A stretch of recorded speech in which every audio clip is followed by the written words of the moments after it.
आज हम BCom part second year की बुक इनकम टैक्स का टॉपिक रेजिडेंशियल स्टेटस पढ़ रहे हैं, जिसमें हम करदाता की निवास स्थिति के बारे में समझेंगे।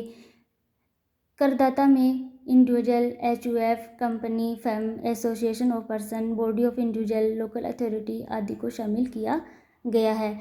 इनकम टैक्स एक्ट 1961 के अकॉर्डिंग करदाता को प्रत्येक कर निर्धारण वर्ष में संबंधित गत वर्ष की कुल आय पर वित्त अधिनियम द्वारा निर्धारित दरों से कर देना होता है।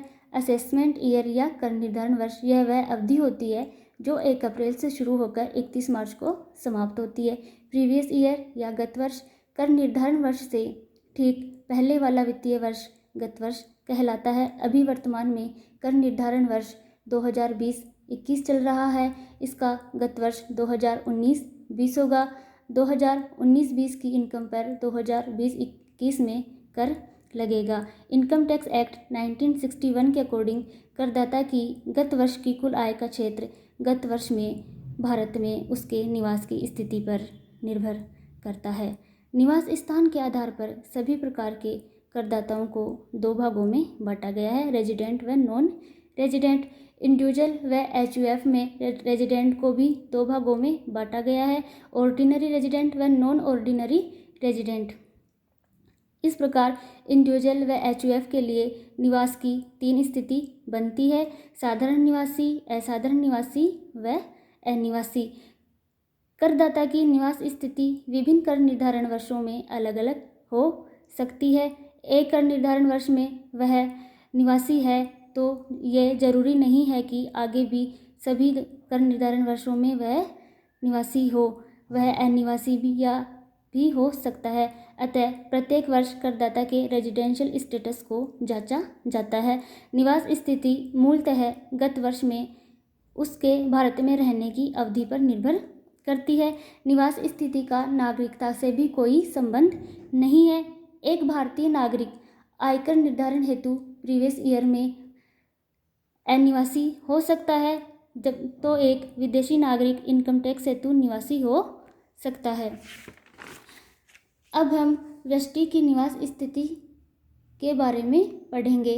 तो व्यष्टि करदाता साधारण निवासी, असाधारण निवासी व अनिवासी हो सकता है, जिसका निर्धारण निम्न शर्तों के आधार पर किया जाता है। वो शर्त है बेसिक कंडीशंस व एडिशनल कंडीशंस, जिसमें 2 आधारभूत शर्तें होती है।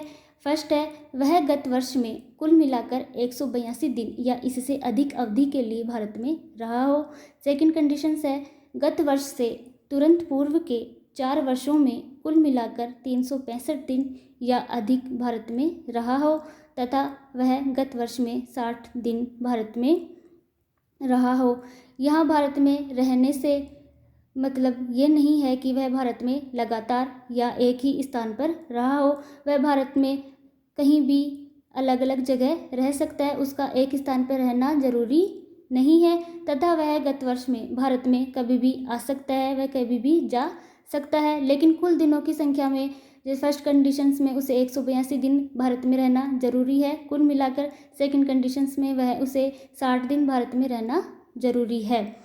यदि इंडिविजुअल दोनों आधारभूत शर्तों में से कोई एक शर्त भी पूरी कर देता है तो उसे निवासी समझा जाएगा।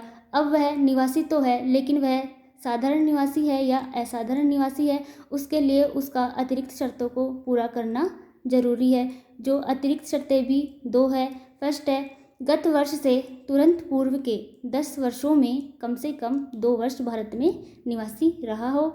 सेकंड है वह गत वर्ष से तुरंत पूर्व के 7 वर्षों में कुल मिलाकर 730 दिन या इससे अधिक दिन भारत में रहा हो। यहाँ गत वर्ष से